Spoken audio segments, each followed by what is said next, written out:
Hi, I'm Kim, I'm Cammie. and we are Worldwide Paranormal Network. We are here with Trudy and Dan from one of the oldest and most experienced ghost hunting groups in the state of Utah. And we'd like to say thanks and welcome them for being here. Thanks for having us. All right. So, Trudy, why don't you go ahead and start off? And I want to know, and we all want to know, how you got into this.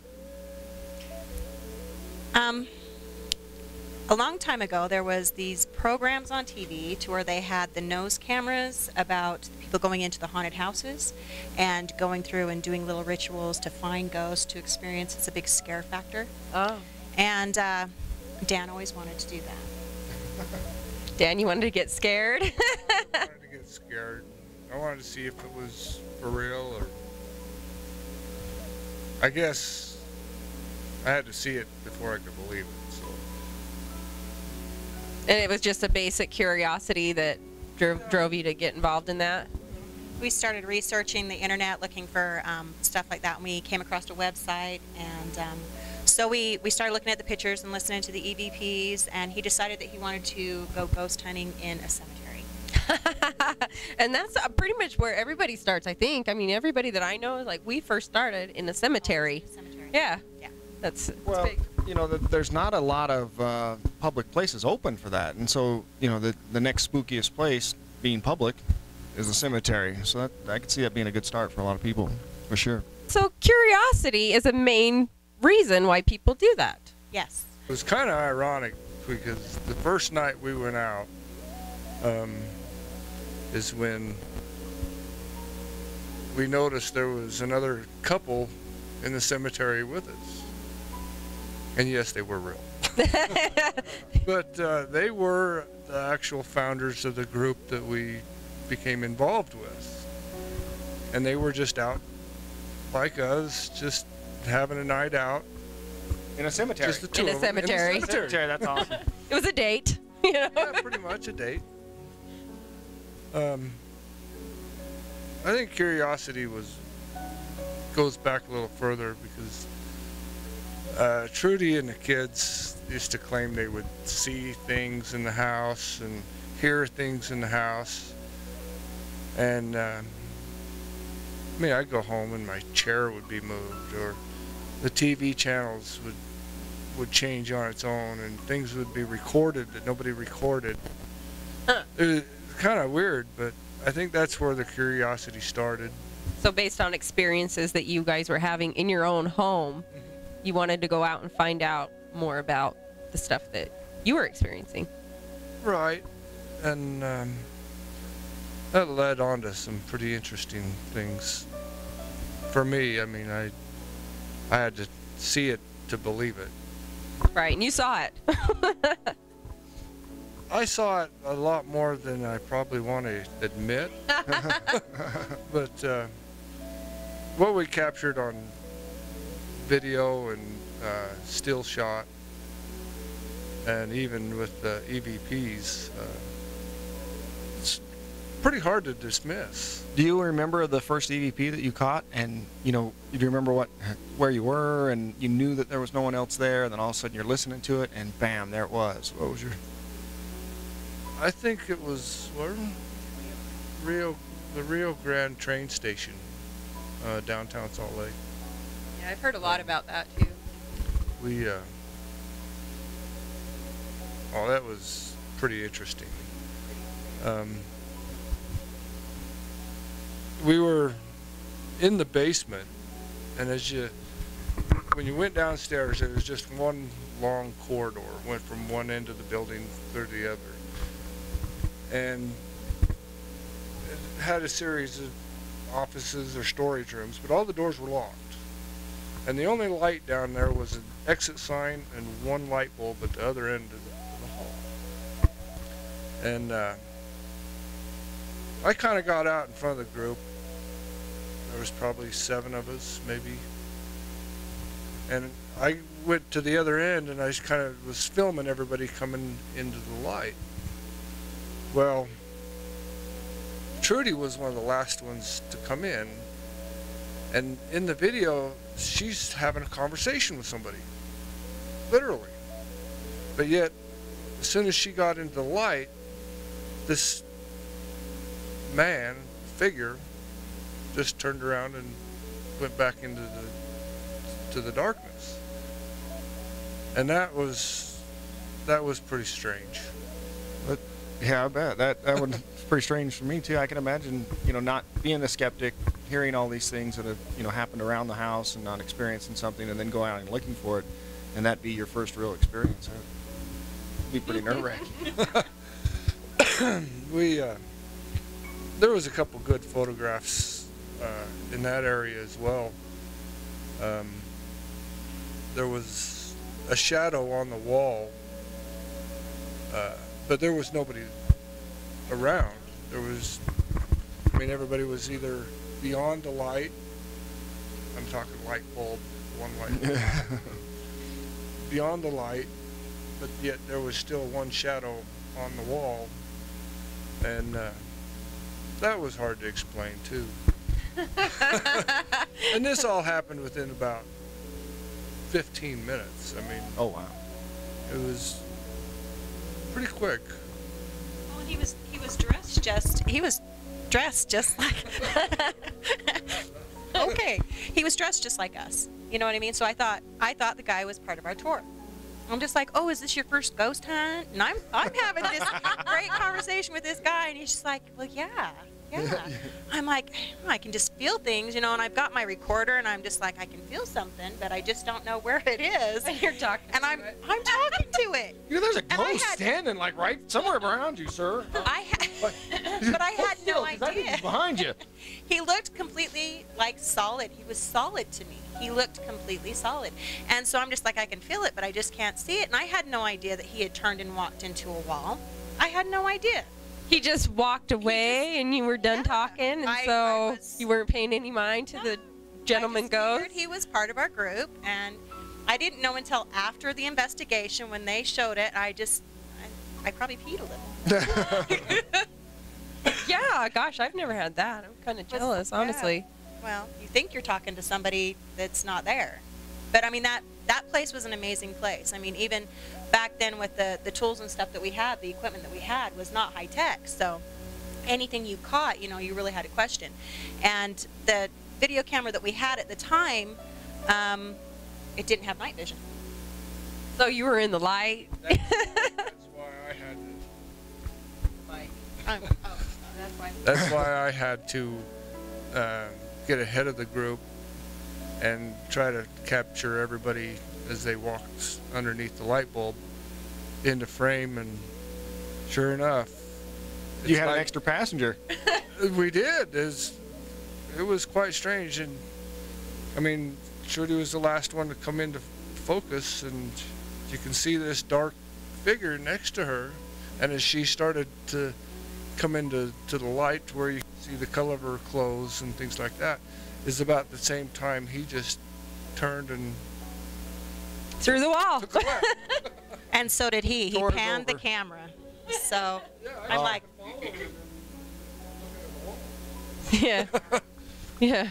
so even on the bottom of the place where we have it pointed up at the light, because that's the only place that you could actually get anything. And even in the windows up on Rio Grande, there's no place to stand up there on the outside, none.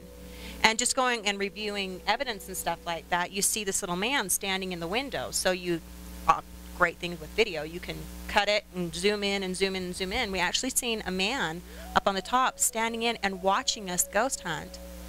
You can see his plaid shirt. You can see that he's African American. This is 2 stories above the walkway around on the upper tier of the. So you're looking up on these windows at the top of the building, and here's this guy standing in a window. And there's no walk tier up there? Oh no. Oh, Nothing. wow. So he's floating. Yeah. He's standing, and he's got one knee up. He's got his hand on his knee, and he's just like perched and resting in the. Like somebody would be leaning against the wall, with one leg with the one leg against up? the- Yeah. Oh, the cowboy stance, like that. Ah. Yeah. And it was up on that level that we got our first EVP. We were just all standing around discussing very quietly, and the EVP that we got, the recorder was in my shirt pocket, and we got, wow. Oh, yeah. Yeah. And was anybody, was ghost hunting at the Rio Grande at that time? Was anybody doing that? No, we actually made it was a special invitation, and Troy Wood got it all arranged, and we had to pay to go in and do a special little thing. I think they were doing ghost tours, weren't they? We had to pay to have the security guard on site, and I mean, he's the one that opened the doors and let us in, and he stayed there, but we had to pay him. Not, Yeah, for his time. Right. So yeah, it wasn't an open place. It was, they weren't letting investigators coming in at all. And it was very hush hush. Yes. Back, in the 80s and the 90s or the 2003s. 2000s, yeah. 2000s. At this time, do you guys have your group formed? Or was it just you guys as individuals and friends? We were just invited. The group was already formed. Okay. And as with any group, you'd like to join, but you basically have to do your time and prove that you're dedicated. And right. I think that was the time frame that we were going through, and just to show that we were dedicated. Right. So the group was going longer than you guys Yes. before you even got Yes. involved. Absolutely. Right. So that's these guys were part of just old school, original, before it was mainstream ghost hunting. It was 35 millimeter camera. We had an old Sony shot, which was 2.1 megapixel Yeah. camera. So when you talked about zooming in, I think we burned that camera up with about 5,000, 6,000 pictures on it. oh geez. it's funny you talk about that kind of stuff because, most cell phones now have a better camera than what you guys started out with. Oh, Yep. yeah, definitely. Geez, that's crazy. And then, not to mention 35 millimeter, that not cheap to buy, and then you have Yeah. to have it developed. And I think I have a couple thousand photographs of nothing. And each one, you have to go through each individual picture and really look at it. And then when they came out to where you could get the disc, we're like, woo, And you save us money. So once you captured something in the film, then you had to find the negative that went with it to do anything Exactly. before that point. Exactly. Man, So yeah. it took some dedication. It wasn't just go No. shoot, point, Nothing. shoot. Nothing was digital. Yeah. Seriously, nothing was digital. You had your audio cassette, so Yeah. you're earplugging it and really listening to it. And then we graduated. We finally bought a video camera with night vision, which Sweet. wasn't very good. You could see maybe 15 feet. Yeah. That's how they are even still, unless you have like the IR You have to have extension. a lot of Yeah. IR light for a camera still today to pick up any kind of distance. Yeah. So Well, and then they have full spectrum and everything else along with that now too. Bunch of So stuff. Yeah. It's they're making it easy. just, I know these Or guys confusing. did it. It was these guys are dedicated individuals to the paranormal. So But I think that's when it was easy, to tell you the truth, because it was basic. It was very, very basic. And if you caught something, you caught something. and you knew it. And it You wasn't knew like, it. oh, that was because the digital this and that. Well, factor. Exactly. Or there wasn't an app on somebody's phone that added a ghost. Exactly. Exactly. I mean, so if you caught something on your audio and you knew that nobody else was there, there was nothing. Yeah, It disputes was were what it made. was. Yeah. Yeah. That's a good point. and same with 35 millimeter picture. I mean, pretty hard to fake a 35 millimeter picture. Yeah. Well, and they say still to this day that the film can be better than digital. But like you said, then you're going to have a closet full of film pictures. Yes. And Yes. And you have to find a lab Well, that's going to actually make them, and be able to do that because it's not the same. No, You it's know? not. Yeah, You they're can do not- it all at home now for So the most part. Another, you plan on going ghost hunting, you better make sure that you have ample amounts of dollars to go and purchase your 8 rolls of film that you're going to take up walls and closets and floors and ceilings, and nothing, and nothing, and then your batteries to take all those pictures, and audio tapes, and yeah. You know, So hunting it's in expensive. general, I'm thinking, because you do any type of hunting, you know, I hear, you know, you go out deer hunting, you go out elk hunting, it's cheaper to go buy it in the store. Well, ghost hunting's no different. You're gonna first you got to pay to get into the place, and then you've got to go buy, you know, Yep. $200 worth of film. Yeah, man, wow. Expensive.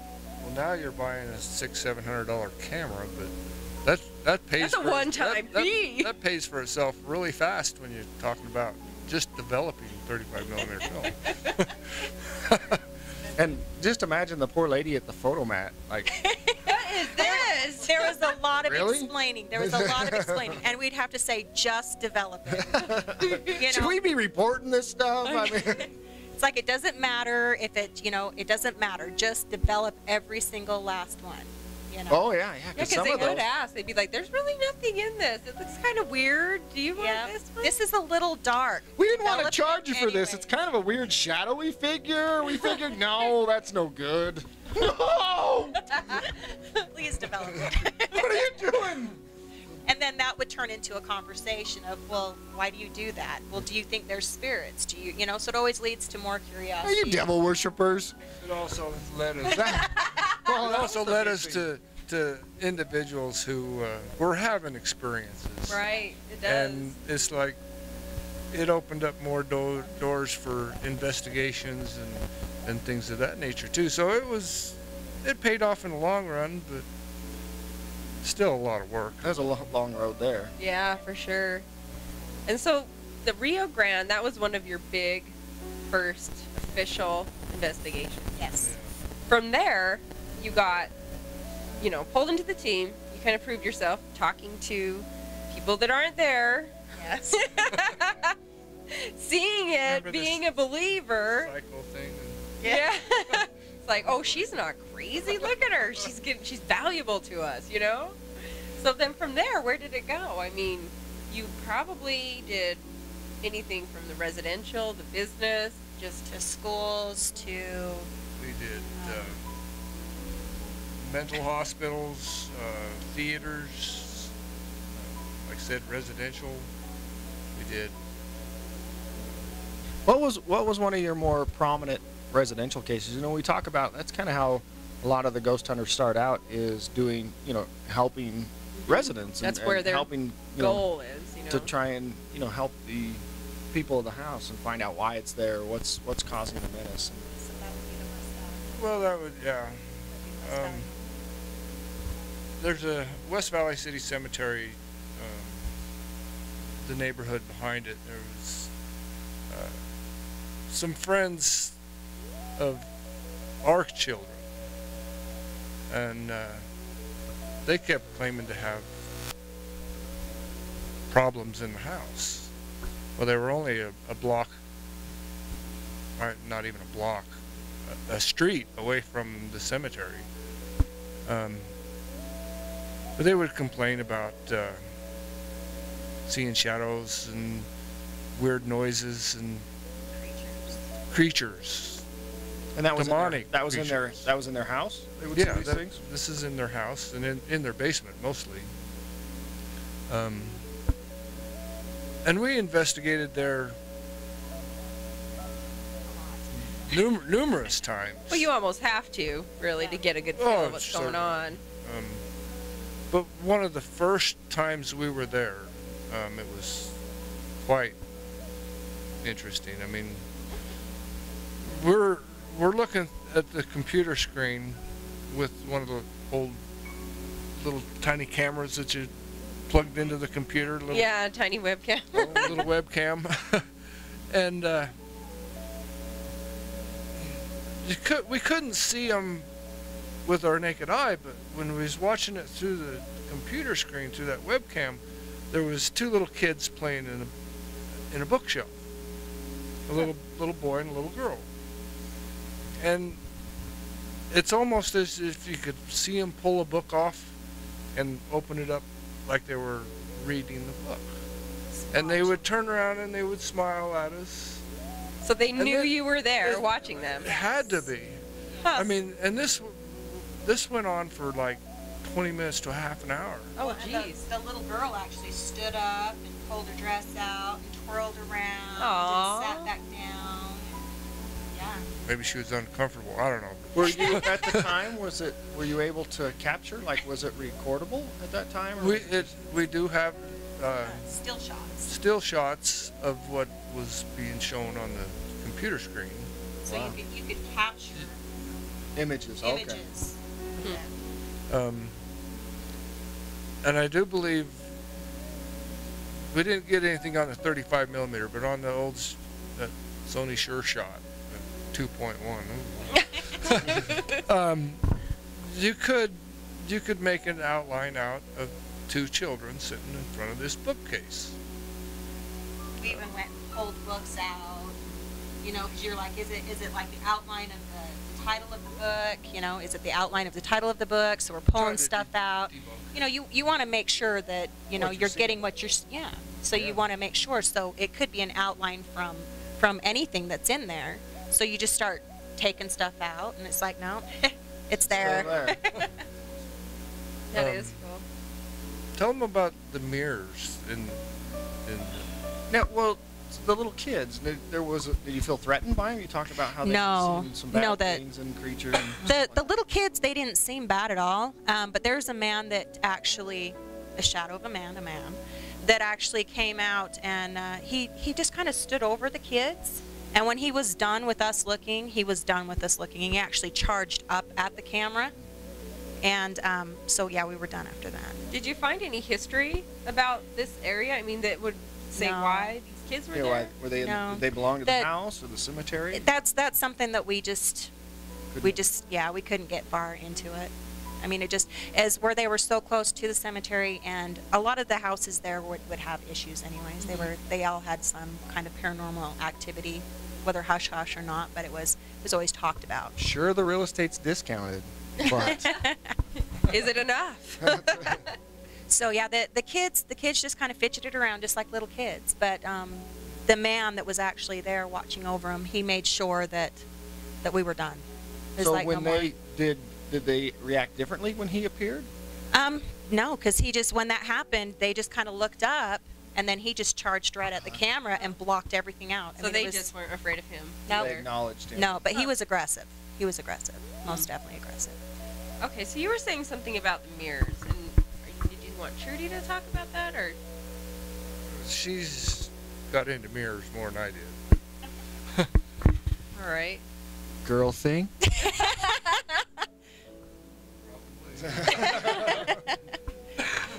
Okay, so in this location, it was always dark in their basement. Always dark, and that's where a lot of the activity was. So they had mirrors stationed in different places, so they would reflect the light. And as they had it, because they wanted the light to reflect into the room. Okay, so normally if you're in a Was there location, no electricity down there was electricity.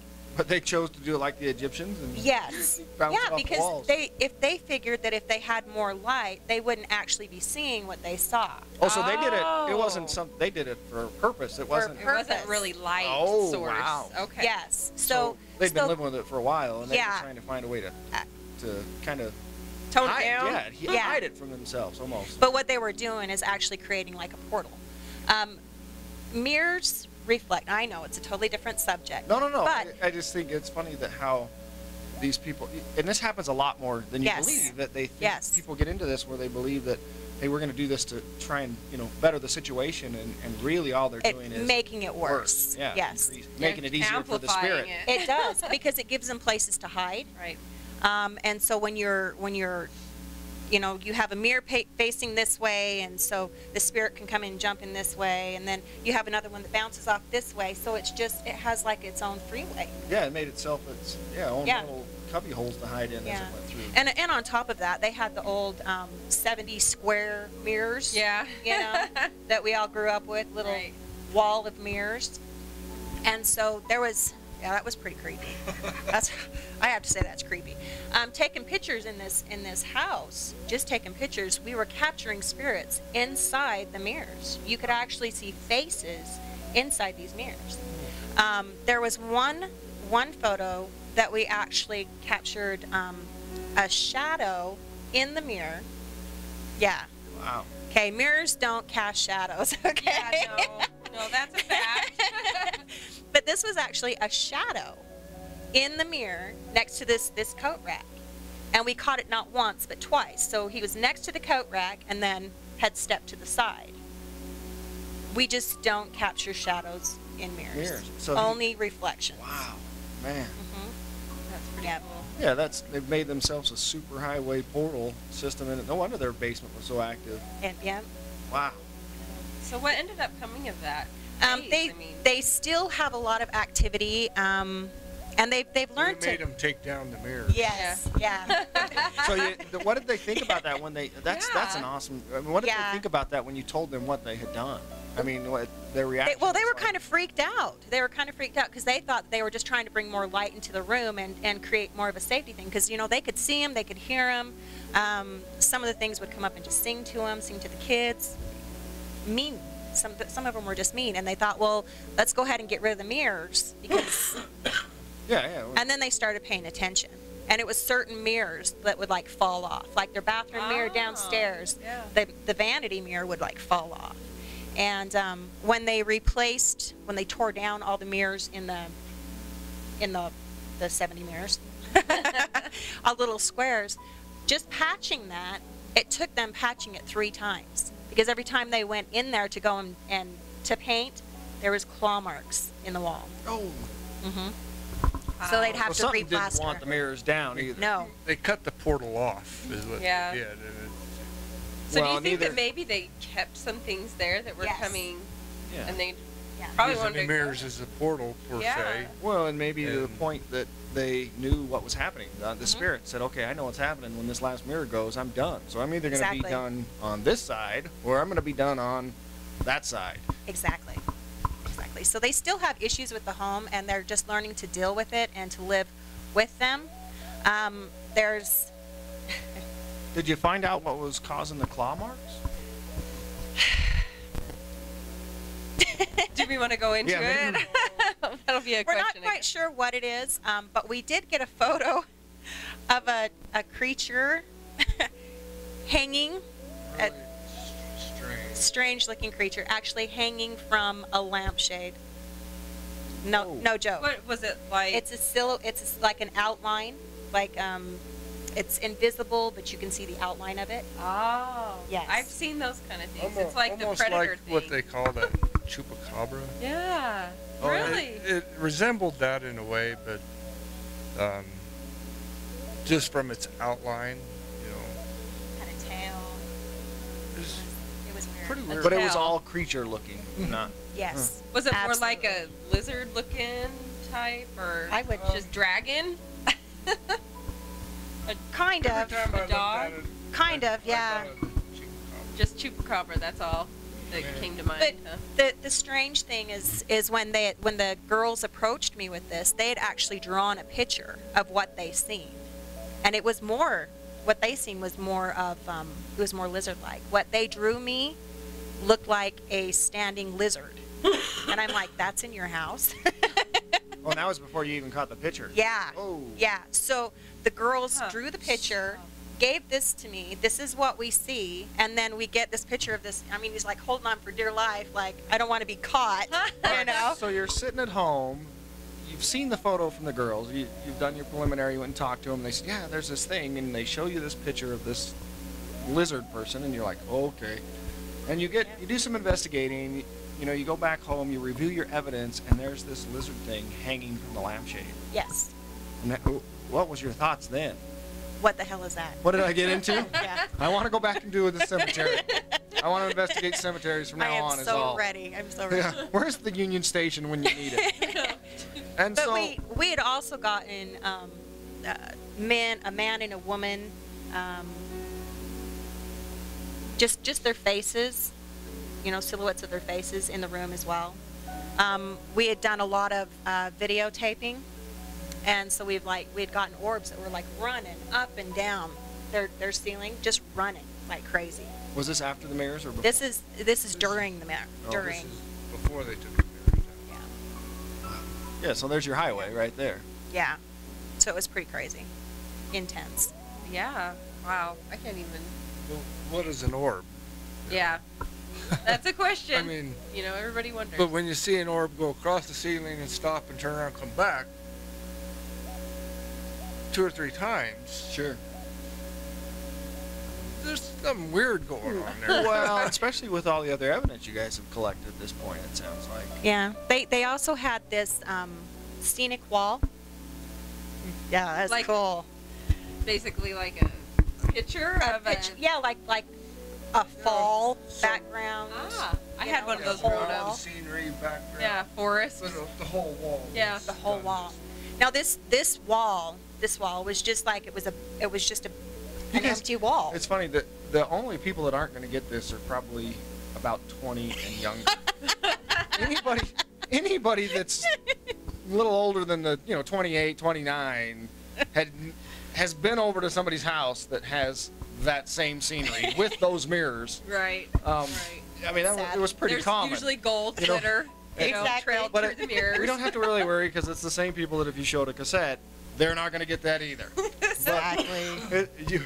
That's awesome. I think about that because my mom had that same scenery in her house. As did mine. Thank God we didn't have the little lizard creatures, No. but The lizard. Thank God for that. yeah.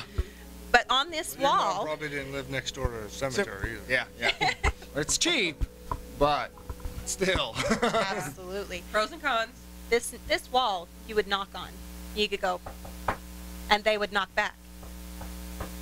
Oh, Mm-hmm. Absolutely, and it never failed. You would knock, and it was only the scenery wall. only the scenery wall, and this wall was only, how thick is that wall? And it was empty. Just 2 by a 4 wall. Just a regular. It's just Just a a- divider wall between the like Another dimension. yeah. I think so. They walk the trail. You know, Yeah. we've got pictures of man's faces in the scenery itself. You know, so yeah, this was a great house. It was a great house to learn. And Are you sure that the cemetery wasn't extended and this house was built on the Indian burial ground yeah, part of or it? something. I mean, have I just no can't idea. I thought imagine. about How that did about the my own house. yeah? But I never had the experiences. It was always Trudy and the kids. But and you had those before you investigated, right? I mean, I've heard about hunters, ghost hunters, having experiences after. Oh. Was it a brick phone? No, That'll ruin a Pepsi. yeah. Why, we're on that time. In 2003. There wasn't Wasn't brick phones. What are necessarily you talking a brick about? phone. So how did the residents? What were some of the problems that they were having other than just seeing things? Did they have any? Physical ailments, unexplained physical ailments. Always sick. Always sick. The father of the house has got a lot of head issues. They figured he had a lot of dementia that was going on, but it's not dementia. You know what I mean? He's very sound. He's very sound. But when people talk about paranormal stuff that's going on, and hey, I'm feeling lightheaded, and have all Right. this stuff, they had a lot of financial, and still do have a lot of financial stuff. Sometimes there is unexplained spending that will happen with one person. Why don't they just save up and move? I mean, is that? That's one thing that we talked to him about. And I think that some people are just pretty much set where they are, and they just choose not to leave. So, I mean, and it's unfortunate because this family, they've cried out for help. You know what I mean? And we've been in there, and I'm constantly in there. I mean, even when they call me now, I can't go inside the house. I can't. They can't call me inside the house. They have to come outside and talk to me, or the phone just shuts off. Oh. Yeah, or So it goes they- complete static. Oh. Yeah. Like it's they not know cool. they're talking to you, and Exactly. we're not having her back. No. So unexplained illnesses. One of the girls, we talk about, I hate to use the word possession. Well, yeah, but they're But- not knowing what they're doing. Possession. And the father's constantly giving blessings. Always bringing in and doing blessings on their kids to remove the spirit. So, I mean, it's The father of the house? is doing father of the house. Yes.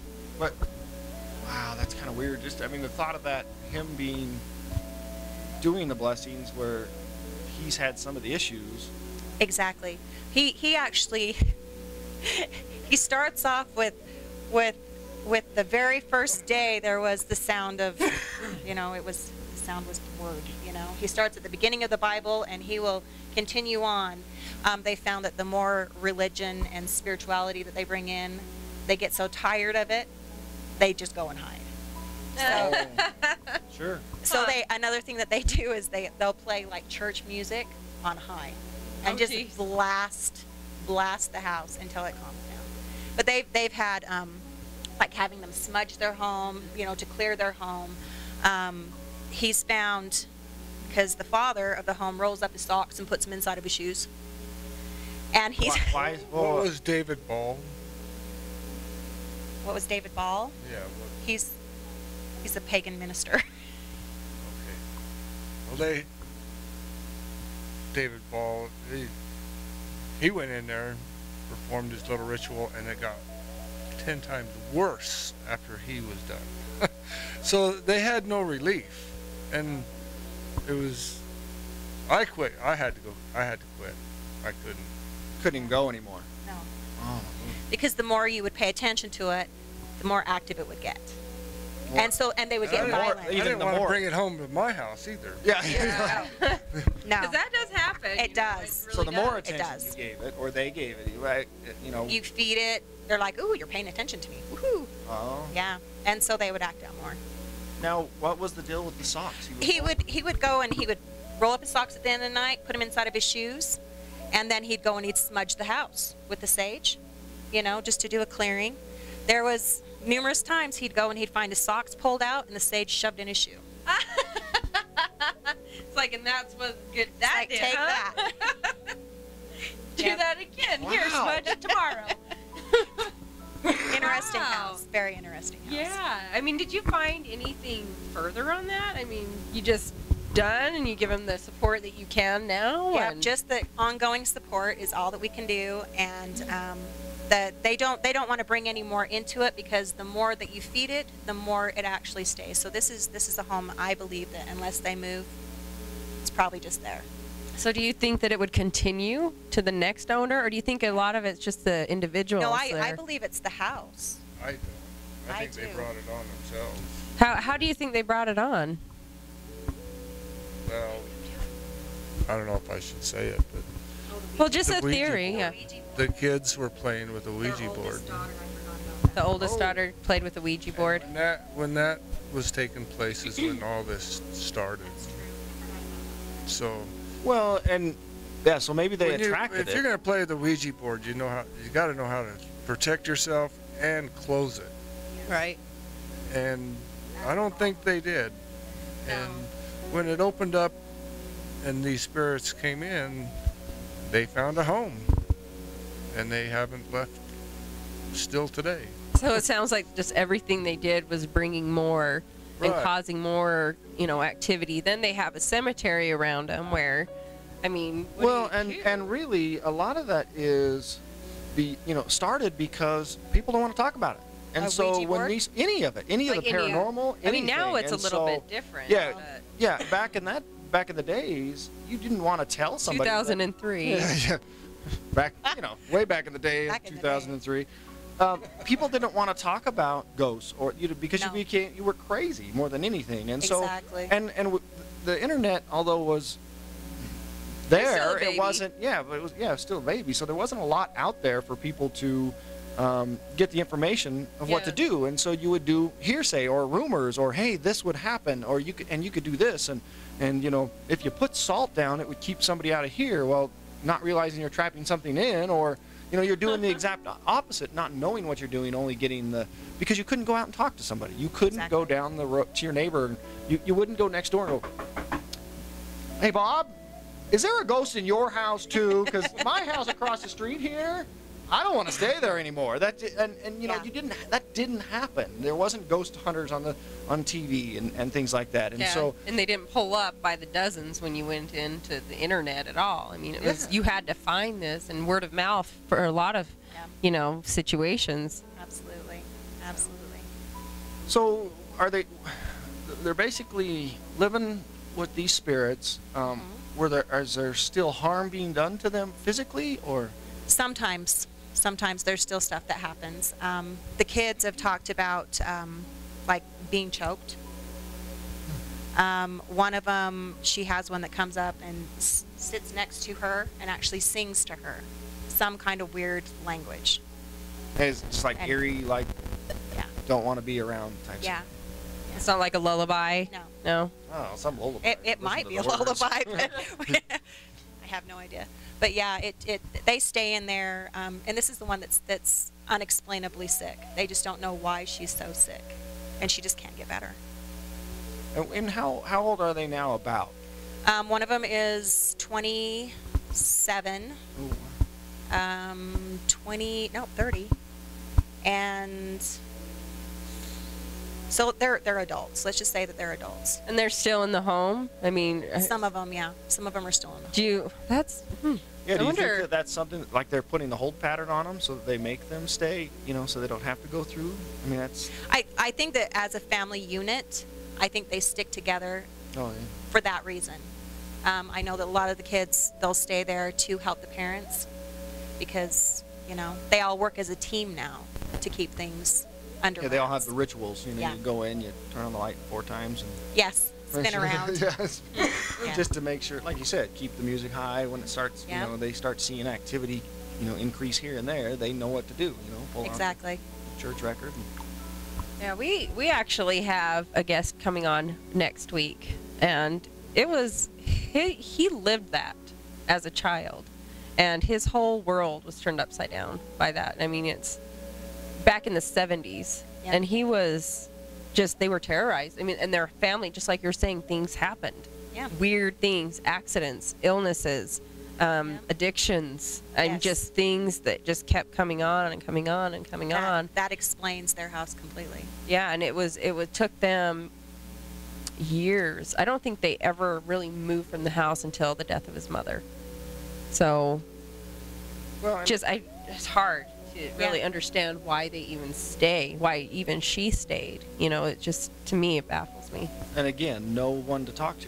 It's Yeah. not. Yeah, in the 70s. You know, the pride even is there that you're not going to your church or your pastor or your bishop to say that because you don't want to be, Yeah. you know, committed. Well, That- and even then, you call in your pastor or your bishop or whatever, and your pagan. Yeah, it's how Your- do you your prove pagan it to him that minister. something's going on and you're not crazy, you know? and they, you know, they, like this family, they've had the bishop come in, and the bishop was so freaked out when he left, he never came back. Or He was just done with he it. was huh? done with it. Wow. He's just like, I don't know what to do with this. So And these aren't cases that are all the time. You don't go into a house. These are rare cases, Very rare and it's cases. like you come in contact with one of these like once in a decade, maybe, you know? yeah, So it's a big thing. It's That's interesting. the only one we've come across. Just the one since, That- yeah. it's that bad. And continuing. I mean, Yes. really something that is, you know, that's. And the activity that is there is just off the charts. It's the things that ghost hunters dream of. Exactly. Until you're there. Yeah, you know, then And you then- don't know what you're doing, and then really. it's absolutely different. Yeah, Yeah. Then you're like it's like Dan said. It's not coming home with me. It's not. exactly. So, wow. And with the kids and stuff like that, has the activity changed since they've got older, or family? It's gotten a little bit, I would say, calmer, just because they've learned ways to handle it. Control it. But they do notice at certain times of the year it gets worse. Halloween, full moons, any kind of weather changes, just like with anything paranormal that we do. You know, any hunting, if there's any kind of changes, it accelerates. And how about, like, you know, last year, for instance, the electrical storms were They were off the bad. charts. They Yeah. were the highest they've been in decades. Did they see an increase in activity? They since had then? an increase of accidents. The mother was pushed downstairs 3 times. I mean, the mom is getting the rash. She used to not see him, and now she sees him all the time. Rash.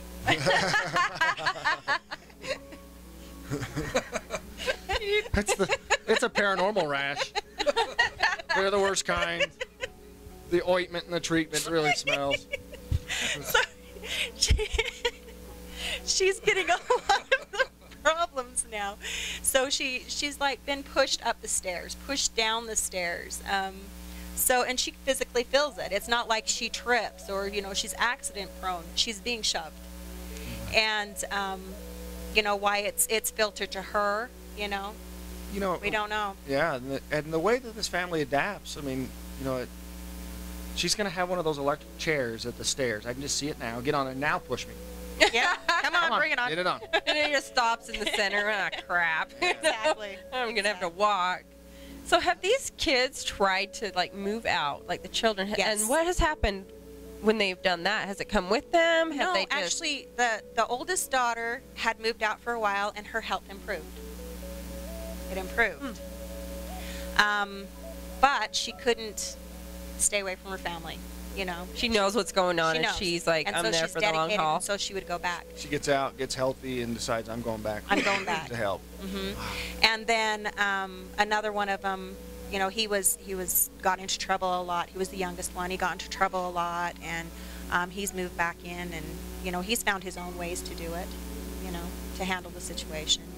But they're, for the most part, I think that for the situations that gone on, I think they're quite normal for family. Well, that would be, eventually it would become a normal situation because you have to, like you say, adapt and learn how to live and function and do every daily thing that everybody else has to do. Yep. And do they talk about it with people that they know, or is it just kind of a family secret? Because I know They we used to, have when they were younger, it used to be a fun topic. It's like, oh, our house is haunted, Yeah.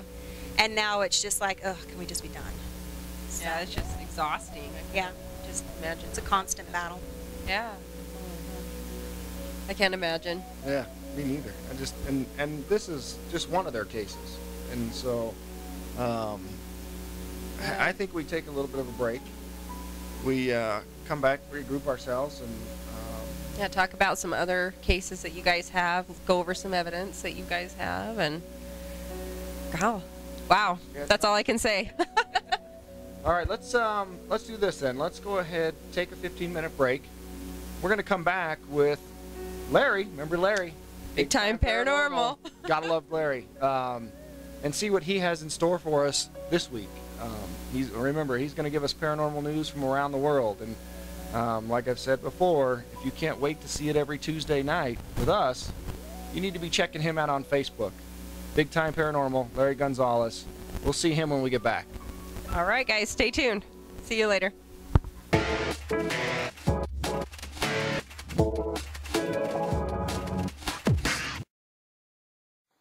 Hi everybody, welcome to the second week of this week's news.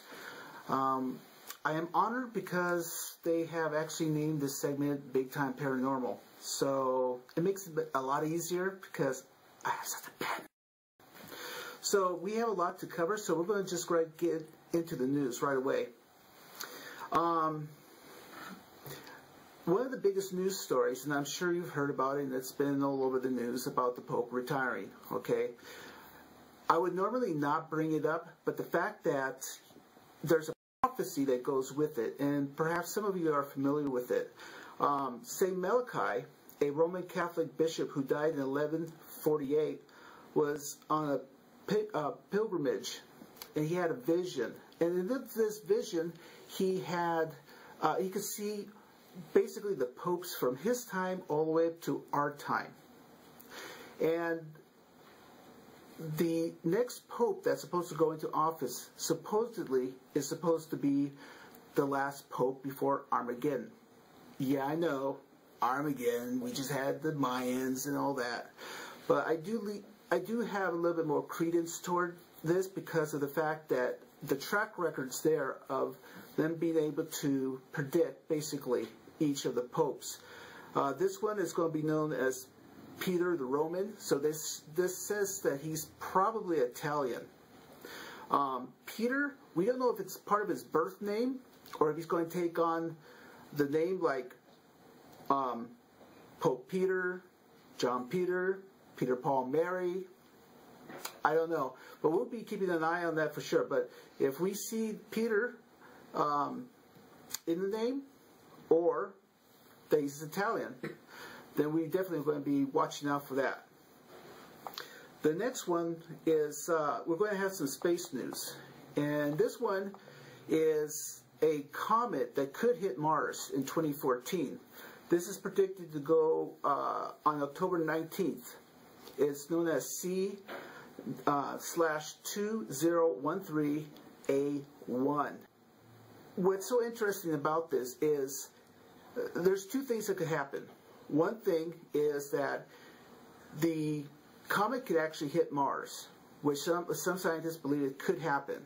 If it does, we're going to be able to see a planetary scale of devastation, and it will give us a kind of a framework for what's going to happen if one was to hit here on Earth.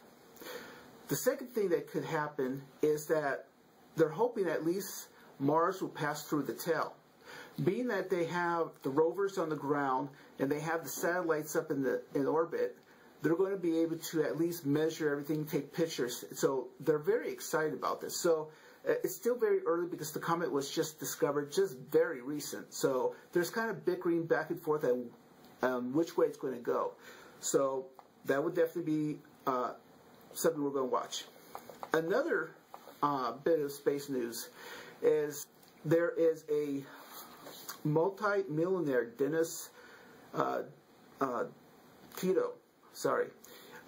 He is partially funding a husband and wife to basically go to Mars. And they won't actually land on Mars. What they're going to do is they'll get in a capsule about the size of a small RV. They'll be sent out to space. And when they get to Mars, they're going to use the gravitational pull of the planet to slingshot them back to Earth. Now, they think that the mission would last about 501 days, which I believe that was 16 months, I think it was, they said. I don't know about you. I love my wife. I love her dearly.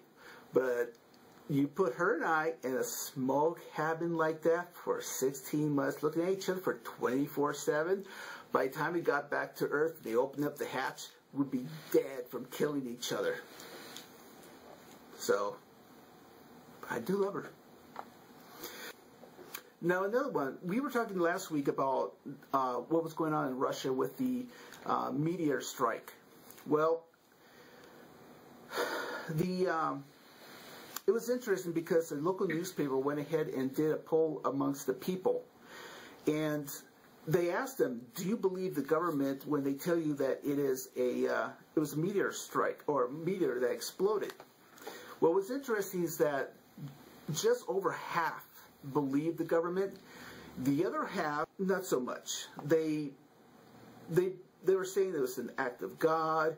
It was, UFOs, a chemical warfare. I mean, they believed everything else but what the government said. Now, you might say, well, that's silly. But you got to remember that a lot of these people remember what the Soviet Union was like. They were lying, and they just didn't believe them. So, not like our government. So, the next one is, oh, and by the way, 25% of the Russians believe there's UFOs. The next one is a curious story. You don't hear about these too often. It's spontaneous human combustion. This happened in Oklahoma. Smoke was coming out of the house, and when they went to check on the house, they found, well, the body incinerated. And now, when they actually looked, the ceiling had no burn marks. Nothing around the body was burnt, except for maybe the spot that he was actually sitting in.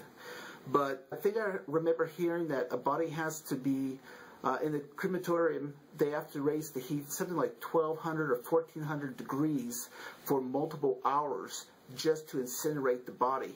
And this couldn't have happened like that.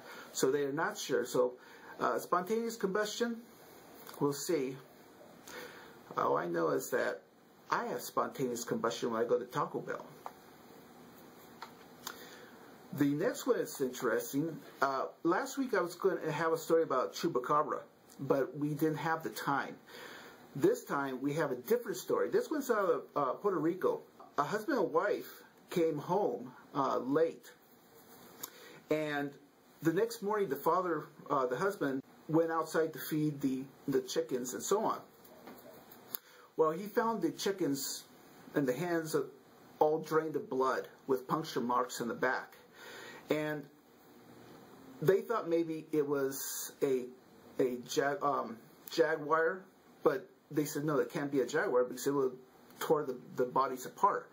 So the wife actually believes it was chupacabra just because of the drainage of the blood of small animals, which many of you that know the legend of chupacabra knows that's what happens.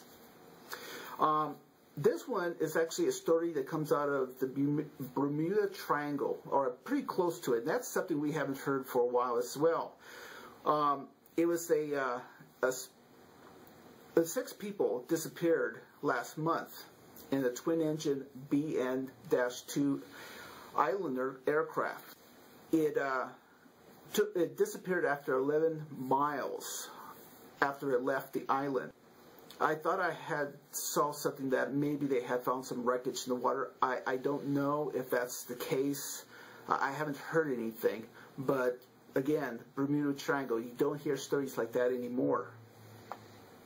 So another story that was popped up in the news I saw this morning, which is actually Sunday, because you guys see it on Tuesday, but I got recorded on Sunday.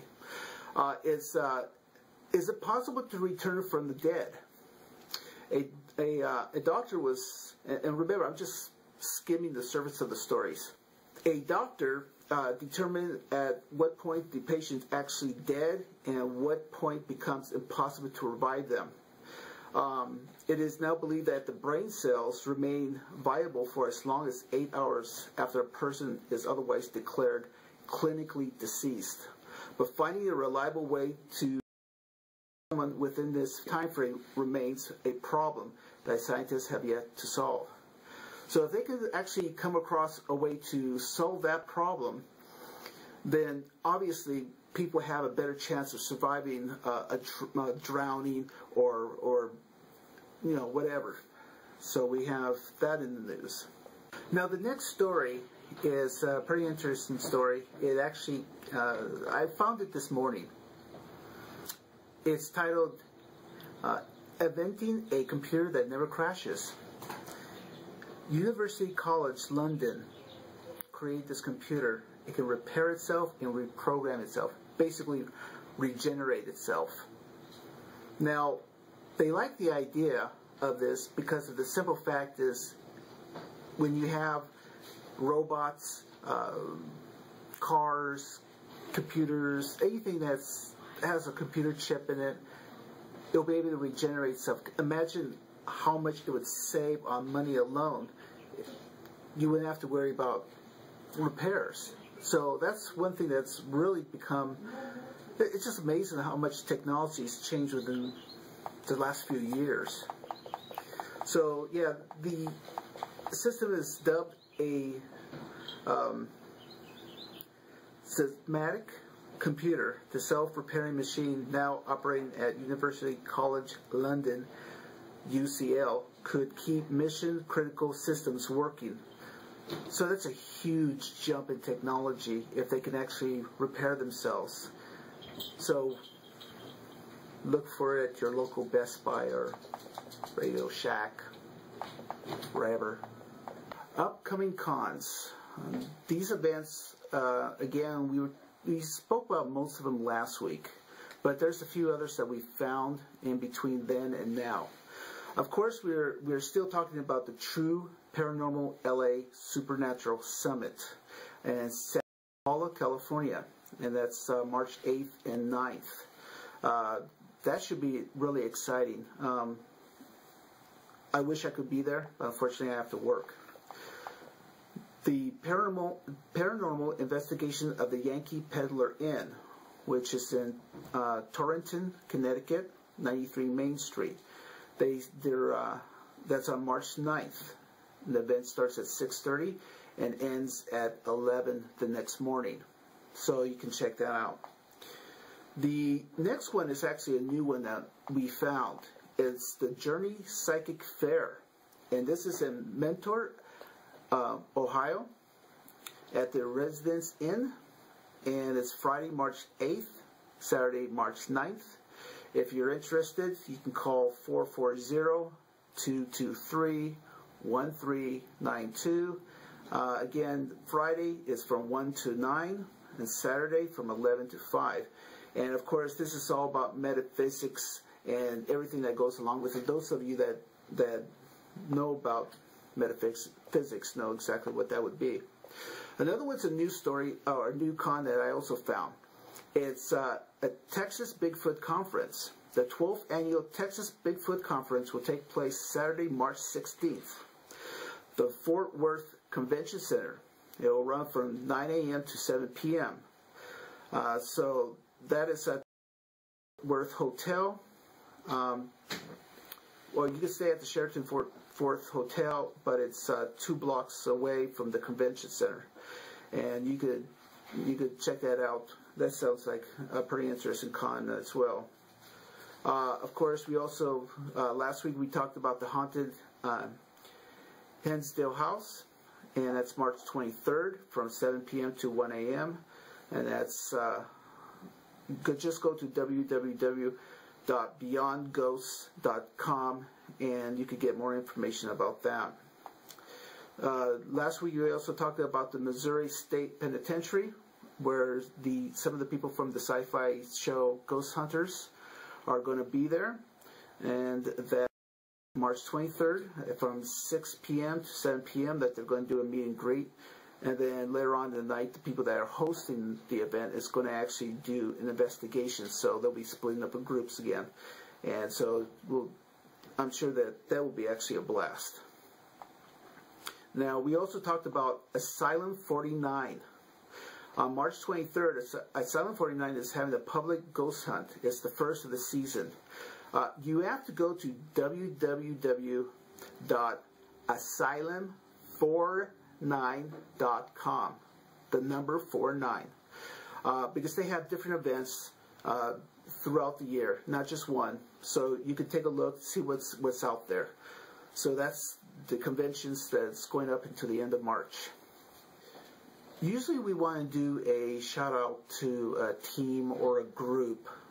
In this case, we want to do a shout out to Sasha Hayden. She's out of Alaska, and she actually started a very good cause. It's called Paranormal Community Against Bullying. She started this, and she has people like Don Short out of Las Vegas supporting her. I think it's a very good cause. So if you want to check it out, go to Facebook and go to Paranormal Community Against Bullying. And I think you'll be very happy with supporting her. We support her completely here.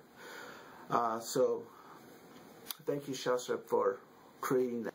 The next thing I want to talk about is the subject that we have. And this week I want to talk about this book, Everything Ghost Hunting book by Melissa Martin Ellis.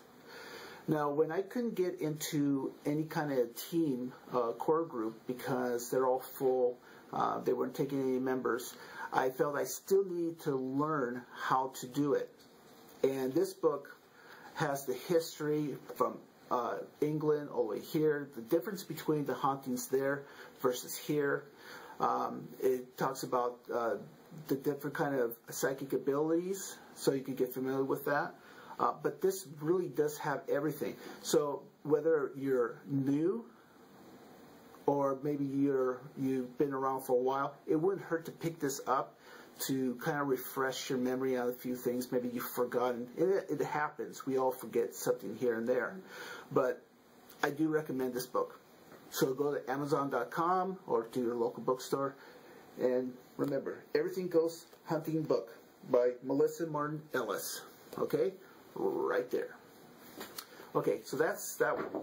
We also want to do a shout out to, normally it would be a team, but there's actually a Facebook page that's really good. They have really good stories, and it's called Haunted Salem. So go onto Facebook, look for Haunted Salem, and like it. They have really good stories. I always enjoy reading them. Sometimes they kind of creep me out because they're really good. So we have that. So don't forget, on Big Time Paranormal on Facebook. You can find me there. I'm always updating every day, 2 or 3 times a day, depending on how much time I have. And always come back to this network. Worldwide Paranormal Network is going to be a great network, but we need your support. And we need you to tell others about it. So until next week, remember, today is your day. Go out and make it happen.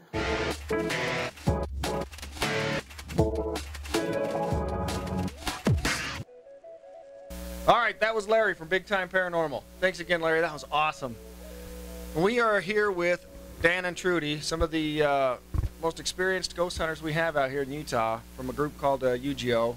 I call them the grandfathers of paranormal. And they were just telling us about an awesome residential case. And how long have you known that family, Trudy? For 10 years. 10 years. We talk about dedication, and you know, there's a lot of teams out there that talk about follow-up and things like that. During the break, I was talking to her. She had constant contact with these guys for the last 10 years, and recently, as of about 3 weeks ago, she's still helping these people. That's what we call dedication. That's a true paranormal team. Right there. That's kind of what, and that's why it's so important to have these guys on. They're old school. She still uses a compass to do ghost hunting, and so, I mean, and that's, you know, go with what you know and what's reliable and what works. And obviously, it works for these guys because they've been doing it for a long time and have had some great results. So. But you guys don't all it's just not all residential. There is some fun. You know, we talk about residential. That's the work. That's the real work, I believe, because that's what you're doing, is helping people, helping the families that live in those places. And the cream is the residential. And you guys have done some of that as well. Yeah, so the businesses, on that sense, I mean, it's not like somebody is constantly living here.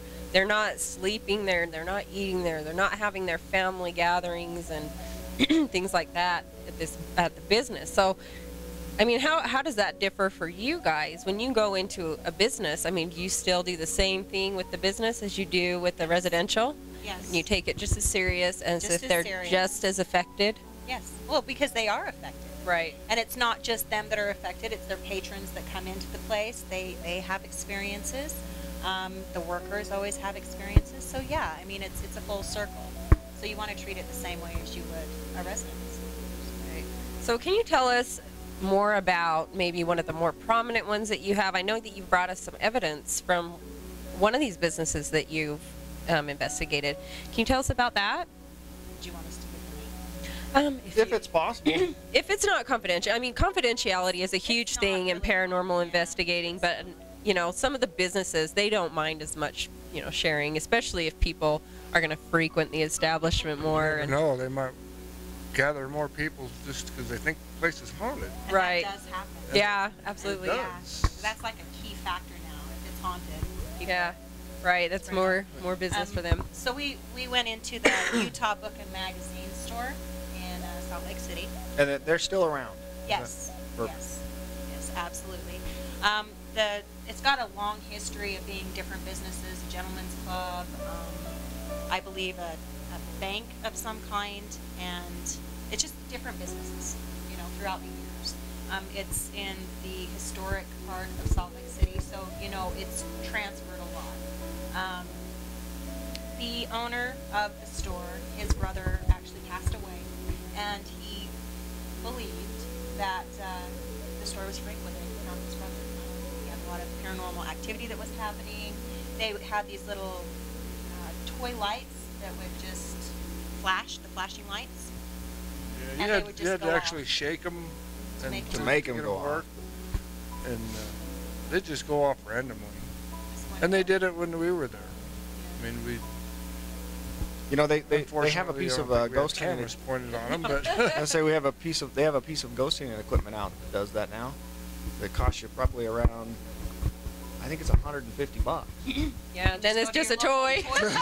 just, See? Old school. Exactly. You use what you got. That's right. right. That's That's awesome. right. Yeah, the motion sensors. Yeah. Those are big right now. Yeah, they are. They're really big. In fact, somebody was just here. Yeah, talking about Yeah.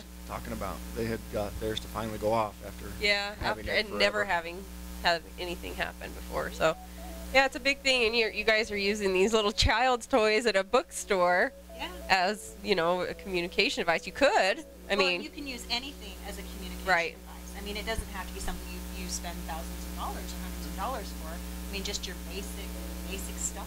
I know. Anything that spirits can manipulate.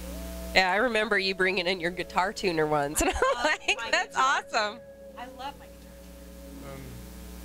you know, they use a ball, a doll, Right. anything that can be manipulated or, you know, attract the attention of such as a child.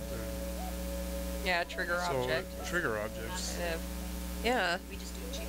Yeah. Whatever works. Way to do it. So we went in to do this investigation, and it was with you though, and Troy had been in contact with him, and it was a great story. It was amazing. We went in, we set up all of our cameras, and we had ours in the back of the store, and I think Troy had his more in the front. We actually had manipulation of the cameras so that the cameras are set like this to look up, and they would be pushed up like this. Or they would sit there and they would shake like this for no reason. What else?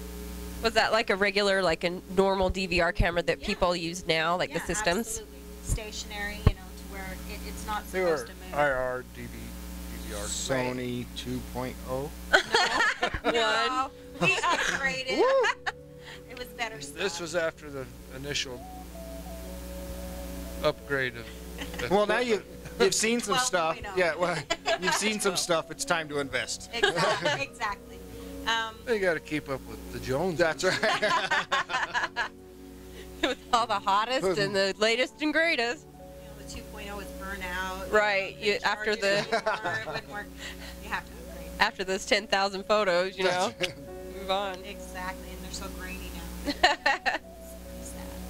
But they had in this building, they actually had people getting locked in the bathroom, or somebody pounding on the door in the bathroom to let them, you know, to get in. But nobody was ever there. Oh, geez. Nobody was ever there. They had a lot of like books falling off,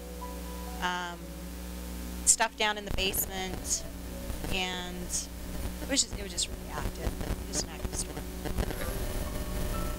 But like she said, the gentleman who owned the store swore up and down that it was his brother. Was his brother there? Did he run it with him when he was alive? I think that they bought it together. I don't think he actually ran the business With him. together. I think his brother was in more construction industry. But I do think they owned it together. He was more of a silent partner Right. type. But throughout the night, we were catching a tall figure, shadow, that would run across the back of the store. And Is that where he claimed to have saw him most of the time, or did it really matter there? I don't think it really mattered. I think he was all over the store. Not a very big place. Very tiny, Maybe. restricted. 35 feet wide by 75 feet deep. Oh, I mean, not a very big And store covered in at all. books, bro. Yes. Yeah. Oh, And antiques and toys. hundreds of books, of course, and then the magazine section, and Place had been there for years as a magazine and bookstore.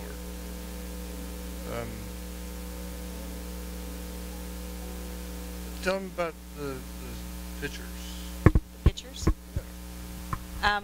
We had gotten some pictures of, actually captured the shadow running across the back of the, like, mid-run, the back of the store. So that was pretty cool. And then we got a picture of a man with a beard, cowboy hat, seen his facial features and everything else, and that we believe is the brother. And you brought that picture with you here today. Yes, we So did. I'm going to pull that up on the screen. Let's take a look. And so this is, and you put a little box around it. Yeah. And this is the guy right here in the middle of the box. This is almost the Santa Claus guy. Yes, that's what I was explaining. He looks kind of like a Santa Claus. You can see the reflection on his nose. And a lot of things, I think that you guys were actually the ones that told me this. When you catch a photograph of something, you're going to find a reflection on it. Absolutely. And if you look at it, you can see the reflection of the nose right there in the middle of the box. And then if you go up, you see the eyes, just kind of like a regular, a person's face. And that's where I kind of started, was at the nose. So I can see the nose. There's a reflection on the nose. You go down, there's the beard. And then you see the eyes and the cheeks, and then up the hat. So it's, that's how I saw it. So. Well, and you look at it and you go, Santa Claus? We caught Yeah. Santa Claus. But now I want to show you why. Yeah. So they brought us a picture of the brother as well. So they found a picture in the store of him, the gentleman that they believe is the spirit. Now take a look at this.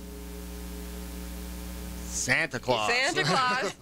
There you go. You didn't know Santa was on a construction site, right? I know. He's got the big beard. He's got the hat. Not in this one. He's got the ball cap. But there was a reason for the ball cap, you said, in the I think it's just what he wore to work. To work. He was known to always wear a cowboy hat. cowboy hat. Cowboy hat. When he was Except at home. when he was working. So, yeah, business and pleasure. There you go. Yeah. So side by side, if you side by side those photos, you can look in there and you can see a definite resemblance. That's awesome. So did you do any? Did you have any EVP work there too? Did you get some? We did do some EVP. I got there was a woman that we captured, an apparition. And we actually have that photo as well. Yes. So. And so while I was asking her, can you just can you say something to us? Is there anything that you would like to say, or can you stand right here in front of me so I can take your picture? She says, no, we can't. But I actually got a picture of her. So At that time, or at was that it? time, yeah, it all She corresponds. was lying to you. I don't think she knew. Ooh, sneaky. yeah. Like it. What? This So- isn't a camera. What is that? But she's older. She's got the bonnet, that they used to wear in the 1800s, 1900s. Little bonnet, and she had a little coin purse, and you could see the little bottom to where it was a string purse. Yeah, like a cinch. Yeah, to where, and she held it down, and she was holding her head down. So. Wow. And did you find this lady in history at all? No. Because I know a lot of people don't understand or don't know that you do background information and research on these locations. I think that in this case, where it's something that's frequented, it could have just been somebody who was just wandering, because it was Passerby. it's a public area. So I don't think it would be anybody that would actually be tied to that store. Mhm. I believe that it was just somebody that was just there. But then again, it used to be a gentleman's club, so But I don't think. it's And she had a bag of money. Just saying. I hope she didn't hear that. And for her, the spirit, we'll show them where they live. They can. Dan is at such and such and such and I such. You said can visit nothing. him there. Dan's like, no. more ghosts at my house, please. I have enough. So, after you showed the owner the picture that you had got of his brother in Oh, the he was establishment, excited. yeah, He was way excited. so it kind of helped him and showed him that, hey, this is my Validation. my thoughts are, it's true that this is really him, instead of a little something to worry about. Maybe he's kind of watching over me. Or how did he feel?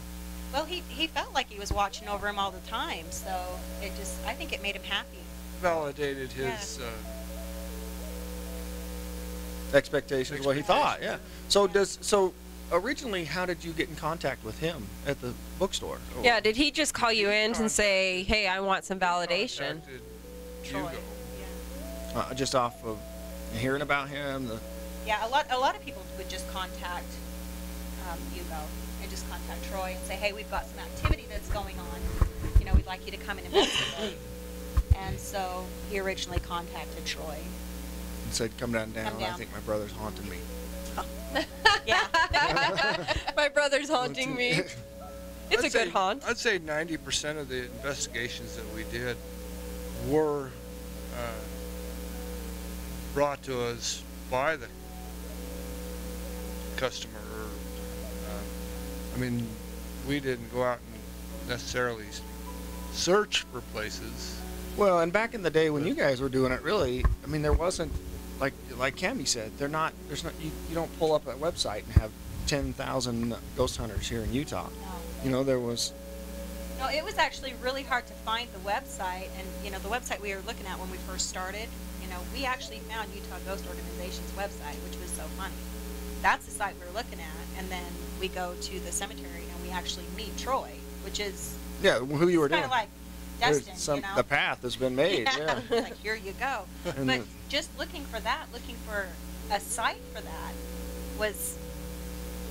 Type in ghost, the next thing you It know, was the almost president. virtually Yeah, impossible. I mean, you find a couple out of state, but I think that Hugo was the only one here in Utah. I think we found. And that's what And I mean. informative. I mean, the- his site was very informative. And so you get to the bookstore, you do this investigation, and you come up with the evidence. The owner he's happy now. He's all excited. Does he just? I mean, he's good with that, and he's okay. Is he letting other people do any ghost hunting stuff in there? That I don't know. No idea.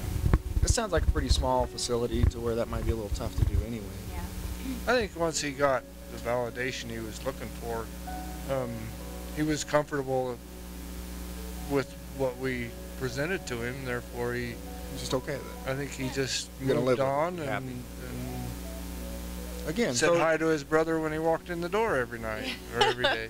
Yeah. So it's just not residents. Here you are. These guys are out helping the people in the business community as well, and it's dedication and what a true paranormal team is about. Right. And I was telling Dan on the break that, when I first came into contact with you guys, it was here at Asylum 49, and you guys are sitting up on the other side of the conference room with this big table with all this equipment, and I was new to this, and this was years ago. Years and years and years and years ago. Hey, watch it. 1973. I mean, we just barely redid the wall here. Got rid of our scenery. Yeah, it was a scenery, Got rid of our squared mirrors and jungle scene that we had back here. And I think that was the beginning of where it started to be more mainstream, where there was people that were just, going out, had absolutely no idea what they were doing, and I'll admit People came out of the woodwork. Yeah, it was just all of a sudden everybody had a team, everybody was an All of a sudden investigator. You had 10 new ghost hunting teams out there, and All in competition was all- to get yeah. to the next spot. Right. Or to be the first one in. Or, Yeah. And the newest and the latest and greatest equipment and theory and discoveries and stuff like that. And I like I was saying, I remember that. And, this place, you guys were here for years researching here and doing different things, and also telling others that were interested in the field about your experiences and where you've been and what you've done. And, I mean, you guys got quite a few things here, too, didn't you? And for those of you guys that aren't familiar, WWPN, the network here is stationed. The studios are stationed out of Asylum 49, the old hospital in Tooele, which these guys brought to light. UGO brought to light about the hauntings that were going on here, and really brought them public. I'm a skeptic still at heart. But when I sat down after, I think Troy contacted us at that time and said, hey, let us come down and do an investigation there. And I remember the excitement in his voice when he was done. It was like, oh my God, this is insane. He was like a kid in a candy store. He called me up. He's like, I just hadn't seen this kind of activity in a long time. And I'm like, yeah, whatever. And so, you know, when he had presented it to me, and I was just, I had things happen here, obviously, that I just kind of dismissed, which is what most people do. And so here it is in front of me, with the evidence and things that I couldn't dismiss anymore. It was hard, you know, hard stuff. Here's video, here's photos, here's EVPs, and EVPs like mad. I mean, and I think that was probably one of his biggest excitements was that, you know, all the EVPs that were captured. EVPs are cool. Yeah, because there's no one else around, and you know they're responding to you, and they're probably out of every photo you're going to get, you know, 40 or 50 EVPs as opposed to that. So Right. you know, and so they really brought the light, or the scare, or whatever you want to call it, the paranormal out here, and really. I think a lot, doing so many investigations here put a lot of light in us as investigators too, because We learned a lot. we learned a lot here. Yeah, we were talking about As that far too. as When you have a How location. to set up your equipment. Mhm. And we moved it around the facility quite a bit.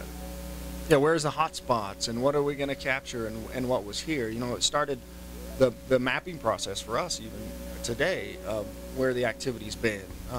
I talk about, you know, being able to go ahead and say, okay, I'm going to send somebody loose in the hospital, let them do an EVP session. When they come out, I can review their EVPs, and by the voice that's on the recorder, I can tell them pretty much where they were in the hospital.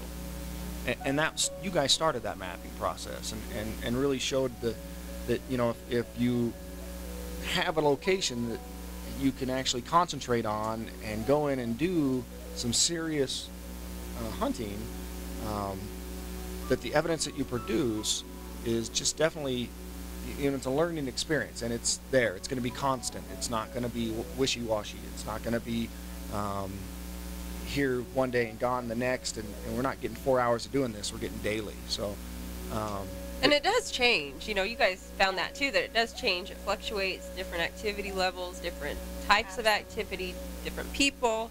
You know, Absolutely it different fluctuates. people. Yeah, and it does. It fluctuates. And so where you find it more prominent, where you're going to catch something, you know, that's, like you were saying, a good learning experience if you Good have training a facility. Yeah, if you have a location that you know. Well, yeah, you can play with your equipment. You can find, you know, what's going to set off with a lens flare, what's going to, you know, how this is going to react with this kind of reflective thing. You know, so it's like you get to so much learning, you know.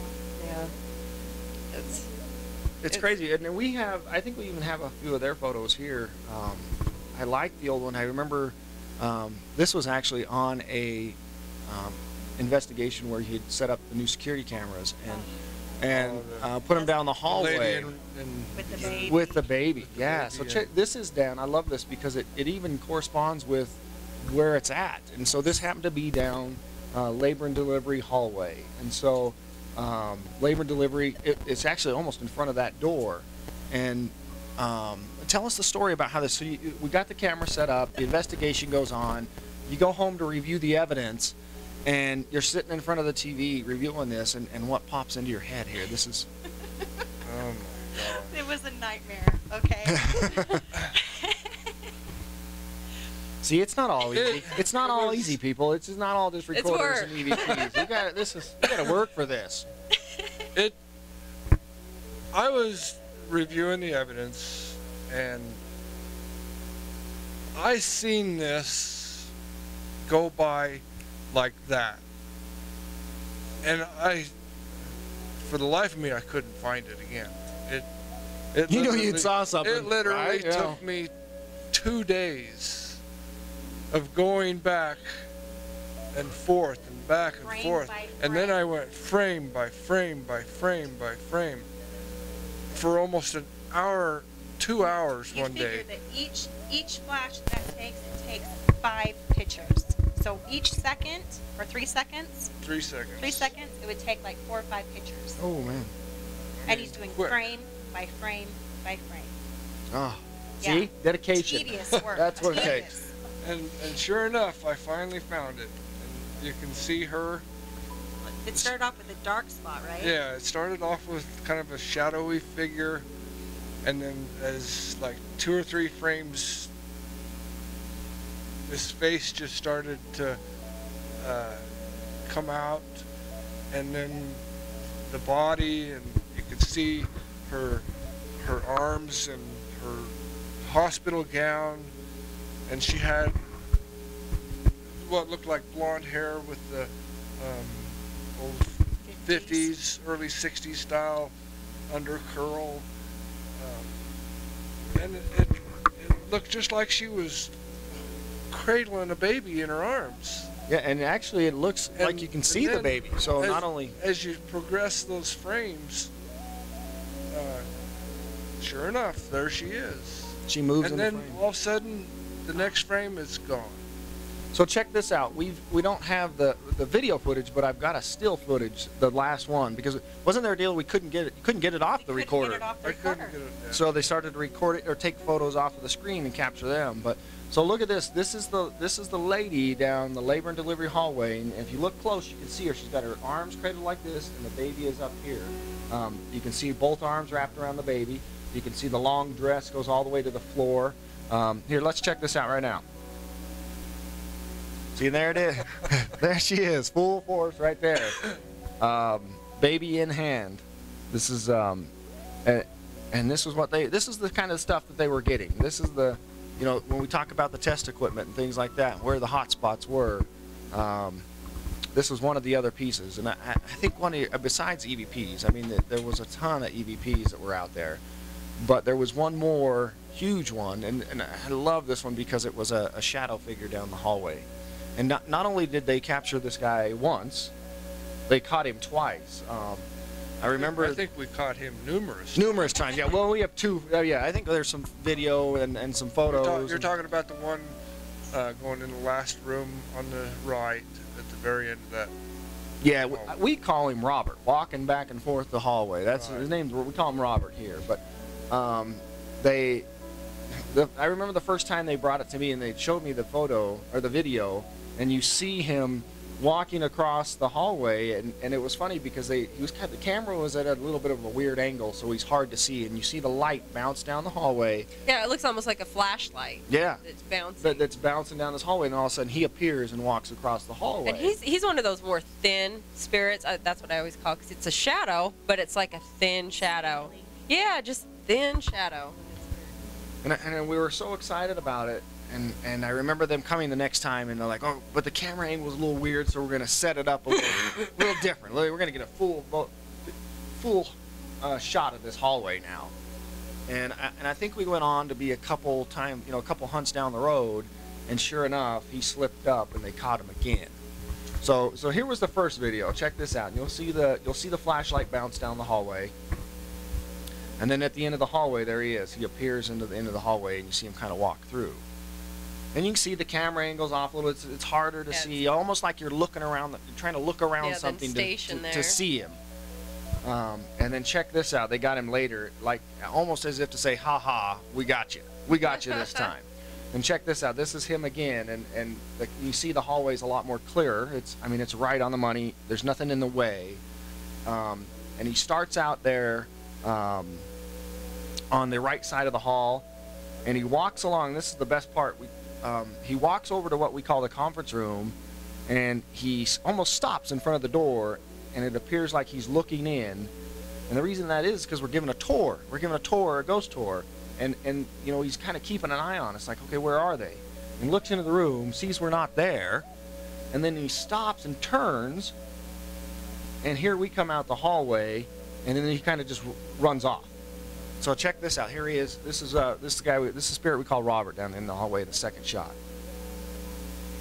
And you'll hear us refer to Asylum 49 a lot. I mean, not only because we're here and this is an area that we're at, but because this is one of the bigger areas or locations that you can go. This is one of those that people go to have their first experiences, or as a team, you're guaranteed pretty much some kind of, you know, either an experience, an EVP, or yeah, photo. I mean, a lot of people don't know what they're getting, and they just are like, "What? What was that?" Guaranteed to come out with an experience. Yeah, it's pretty. It's a wild place, and it's not just the only place in Utah, but it is definitely one of the bigger and more haunted locations. So, and a lot of really good evidence has come from it.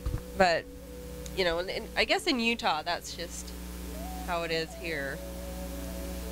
As far as the paranormal and stuff going, is that what you're talking Yeah. about? Like, yeah, there's not. Yeah, it's not as big. I don't know. Well, what place that you can get into, you know, it's a place that's open to it. It's a place that you can go. You can email and say, hey, I want to reserve a spot. And it's not like you're a team where you have somebody calling you and saying, we are terrified of our house. You know, I mean, that's really a sensitive thing. I mean, for me, it's huge. Whenever I would go into a location, it was always really important to keep the family comfortable, to keep, I mean, and you don't want to aggravate a spirit to where you're going to make a situation worse, you know, and sometimes you really just can't help it. So, you know, you have to be mindful of those things and really consider that. But this, you know, as a location where there's not somebody living in it, and this is what it's meant for, that we use it for a lot of times, you know, during the off season of the haunted house, you know, it's a good place to go. So we'll refer to that quite a bit, but that's the background of that. So do you guys, I mean, when you went out and you'd investigate these places, you're remaining skeptical until you know better, you know, because there are a lot of places that you go and you say, yeah, is the EMF causing the problems here? Or, you know, I think this is something different and there's not a spirit. And how do you handle that when you go and you talk to these homeowners or business owners, when you're like, have you come across people that are like, we know it's haunted and you can't tell me otherwise? I have. Yeah. Because there's a lot of factors that go into it. But I think that people are more relieved to find out that it could be a higher EMF that's making them feel that way than being haunted. There's going to be a lot of people that are going to say, ooh, yeah, my house is haunted. And a lot of them going, thank goodness it's not haunted. Right. So you're going to have your mixed reviews. But yeah, you want to come out with and give them the best information that you can, you know, and if you can't explain it, if you can't explain it, It is what it is. It is what it is. You know, if your EMF is saying, you know, we're going off the charts, but there's nothing to create that, you know, you got to look at that. I also feel that you really need to go along with your body as well, because your body is a great instrument. So I think that you need to really tune into your body as well when you're coming into these areas, and then you can actually use your tools, you know, your gadgets to validate that. What you're feeling. Yeah, but you know, at the very basis, you know, you want to trust what you're feeling. Yeah, okay. That's a good thing. A lot of people say that, you know, you really have to learn how things feel, you know, Exactly. and it can be used in a good way, and it Or can a be bad used way. in a bad way. Well, I've always said trust your instinct. I mean, Right. if your instinct says to run, You should run. run, get out. You should Don't, run. yeah, just don't. I've run. Don't stick around. I have ran. You can laugh about it later. Yeah, when it's not such a serious Yeah, when thing. you're out of trouble. So when you guys have done this for a long time, is there any point, a defining moment in your investigating, and I know that you guys have had some really interesting cases, but sometimes those interesting cases aren't the ones that deliver the most powerful experience, I would imagine. Is there any other times that you guys have had like a really, like a defining moment for you? You? Come on. I think for me personally, just on what I do naturally, it's validated a lot of things for me, and it's helped me tune in more to my own personal abilities, and it's also brought some chaos. So it could be, you know, what to do, what not to do, what to allow, what not to allow, and what to piss off and what not to piss off. That's a good learning curve. know, You need to so- know that. And remember, for those of you guys that are thinking about getting into the paranormal and doing some ghost hunting, it's not all glory. It's not all good. It's not all great. And that's what she's trying to say, is that, you know, with the good, the experience, have the that. eye-opening, yeah, there's gonna, you know, there's an opportunity there to Yeah. have And a if bad experience You happen. open yourself up. You're allowing anything and everything to come in. So, you need to make sure that you protect yourself, you know. Don't leave yourself so wide open to you're going to draw everything in, you know. For sure. How about you, Dan? Do you have any, I guess, real profound thing that you've learned from your experiences? Oh, that's a good question. I mean, I went in this as a skeptic, like there's no tomorrow. I mean, if I couldn't reach out and touch it, it wasn't real. And it took me a long time, a lot of photographs and a lot of listening, and to come to grips with, you know, there's definitely something there that's, and I think the biggest validation for me was I wasn't on an investigation at all. I was actually at work. I was working on a new junior high school down in Lehigh, and I'd showed up to work early, as I always do, and I was just standing out front of the building with a coworker, and we were just chatting like you are, you know, about this close to each other. And I turned and looked up the sidewalk, and this thing shot out of the building, went right between us, across the parking lot, just kind of disappeared. And we were both just standing there dumbfounded. Did you just see that? See? I didn't see anything. And yeah, I mean, he didn't. He had no idea I was into the paranormal and doing ghost hunts. And he looked at me and he said, "I've never seen anything like that in my life." What in the world was that? And did that come out of the school? It came out of the building itself. Great, Lehigh kids, you're in trouble. Yeah, that's what I thought. But that, to be honest with you, that's why I went there early. I mean, I got there just before the sun was shining. I was in the which everybody building. knows ghosts come out at 4:14. Pretty much. At least they're headed to bed while we're getting. But I think that was probably one of the most eye-opening events for me. What did it look like? Was it like a light, a shadow, a person? A dark, misty shadow moving fast. And I mean moving fast. So he was on the track team. Yep.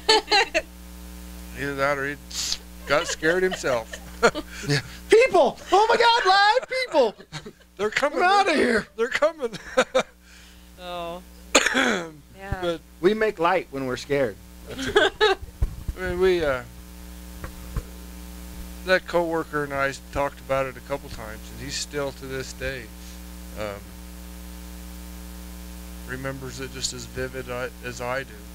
So did you have you had any other paranormal experiences growing up that made you, I mean, you talked that you're a skeptic, but I think, I feel that there's a little more to you, that like there was some things, and I love these kind of stories because I'll get into talking to somebody and things that had happened to them growing up that they just didn't want to talk about with anybody, but needed validation with inside themselves.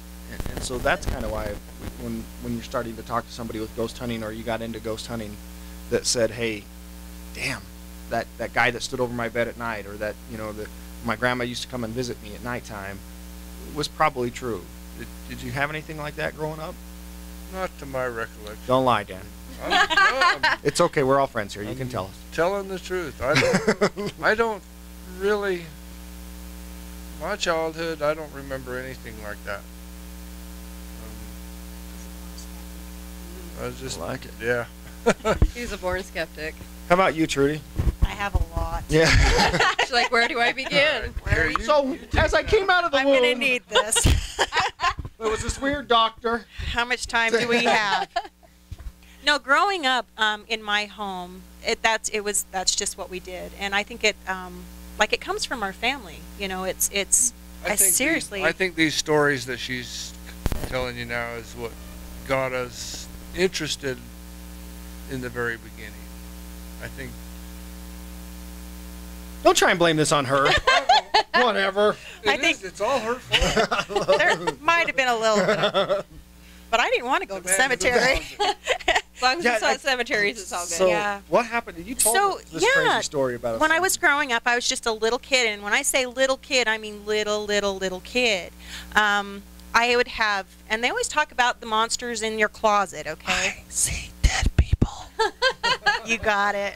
Oh, nothing is more frightening to a little kid than having three figures, figures, walk out of the closet and stand over your bed and look at you. Hooded?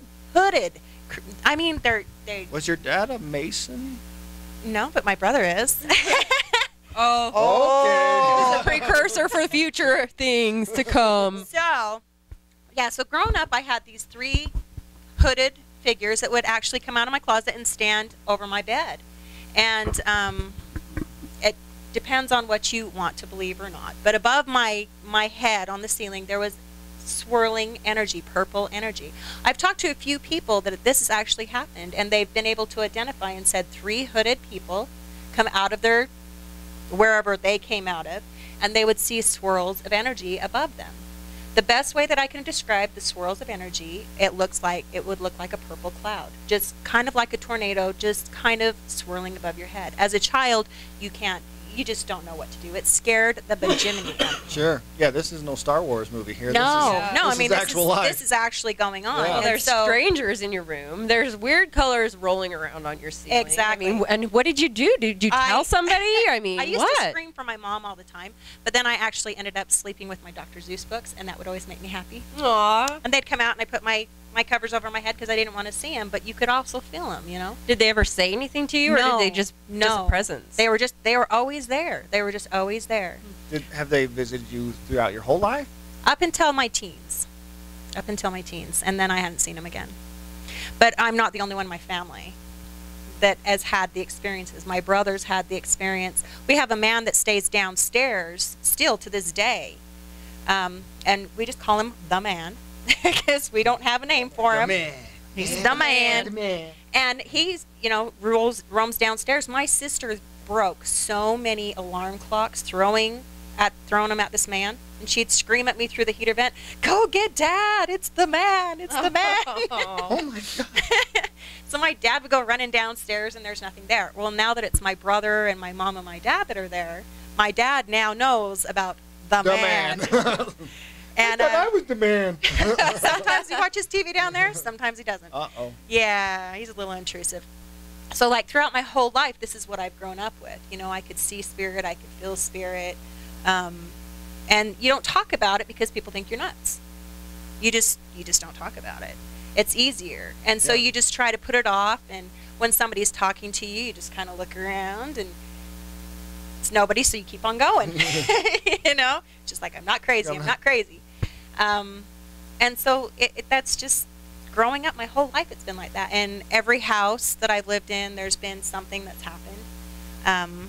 And do you think it's something that's followed you, or you think it's No, I don't think that each it's house? Yeah, it's just opened up. I think that when you have certain gifts, you become a beacon or a light, and if they can see you, then they want to interact with you, and if they know that you can communicate with them, Sure. and that's what they do, and they look for it. It's just Well, like, oh, there you are. Hey, I'm going to talk to you. We've talked about that here at the studios here at Asylum. They, it's not. I don't believe that the place is so haunted because it's an old hospital and a lot of people have died. I believe that it's because It's a gathering place. Yeah, we gather. People come here to ghost hunt, and the ghosts know it, and so that's why they come. And people bring things with them, and there are things that come, and there's passerbys, and so I believe that has a ton to do with the paranormal activity. Absolutely, I totally agree.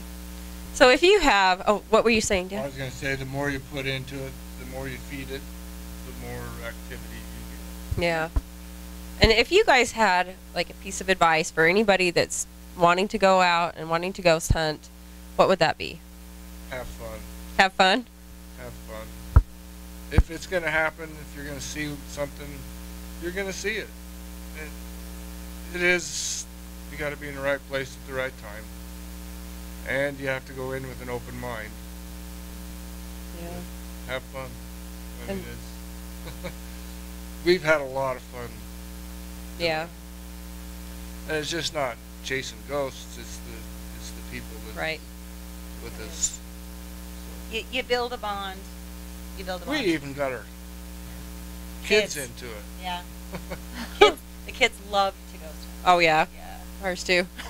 Generation 2. Yeah, the generation 2 taking over from where we left off. Absolutely. And how about you? What would you say to those new ghost hunters or people considering doing ghost hunting? Have patience. Have patience. Of course, an open mind. You're not going to get that awesome thing the first time. Just keep on trying. Don't be afraid. Don't be afraid. Because like attracts like. So go in there with a positive attitude. So if you go in there to go and get scared, I will guarantee you will come out being scared. Because Have you ever spent the night in the forest alone? No, gosh, what do you? That's nuts. Woo! Well, we do have an episode of Bigfoot coming up, so Ah, crap. We were gonna swear off all That's my next Yeti and adventure. the next Bigfoot adventure, Dan. Dad and the he's Bigfoot. growing the beard out already. There's things out there that just haven't been and may not be explained. Paranormal just happens to be one of the hottest tickets because it's worldwide. It's been captured on videos all over the world. Oh yeah, we have people from all over. You know, Denmark, the UK. Our I poor, mean, the poor guy in Denmark, we're trying to get time correlated with him. yeah. Dang it, being on the opposite side of the world. Yeah, it's one of those things. But like you said, it's everywhere, and everybody's lost somebody, or everybody knows somebody that's passed to the other side, and so yeah, definitely have fun. absolutely. And have fun, be careful, and open-minded. Yeah. And then you go in with the attitude you want to come out with. And a Exactly. big pocketbook. A big pocketbook. It's costly. Equipment. It's equipment addictive. cost. Cheap child toys still work.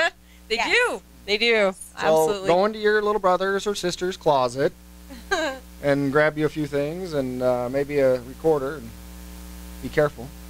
Yeah, for sure. And gosh, I cannot tell you how much fun it's been. I mean, just hearing about all the stories. I mean, I wish we had hours Yeah, to sit and go over it, because I know we're over our have time hours. now.